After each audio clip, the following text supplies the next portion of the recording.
Прв пат во историјата се прави буџет без консултации со буџетските корисници за да се утврдат приоритетите. Економскиот раст е проектиран врз база на лесен оптимизам, а реалноста е сосема друга.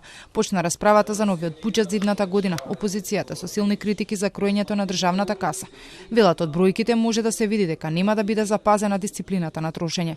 На овој начин направење на буџет не може да се гледа како на техничка грешка, туку како на политичка порака дека за жал граѓаните имаат влада која не сака да слуша, која исклучува, која што сака парламентарната расправа да ја редуцира во чиста формалност. И од Фискалниот совет со забелешка, владата го усвоила буџетот без нивно мислење. Другата забелешка на советот беше и тоа дека доколку се прифати нивниот предлог во јавниот долг да се пресметуваат и доспеаните, а не подмирени обврски, тој би бил поголем од 62%. Тоа значи се втасани обврски кои што не се уште платени. А тоа е реален јавен долг. Ние мора да бидеме реални кога тоа го изнесуваме и тоа доколку е така. Тие се пријавени околу 700 милиони јавен долг. И ако со све тоа се пресметува, тогаш кај нас јавниот долг би бил повеќе од 62,5%. Пратеникот од ВМРО ДПМН Стојановски во одбрана на државната каса рече новиот буџет е со реални приходи и скратени расходи.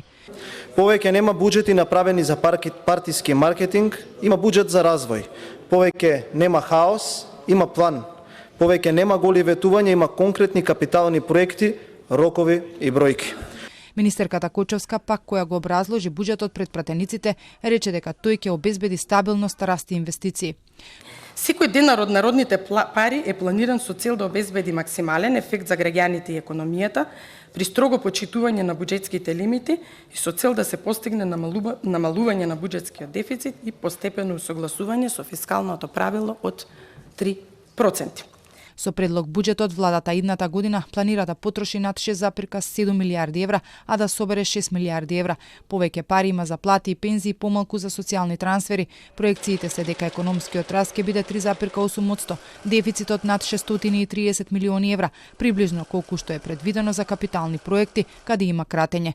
Инфлацијата се предвидува да биде 2,5%. Јавниот долг пак според фискалната стратегија ќе надмине 62% од бруто домашниот производ.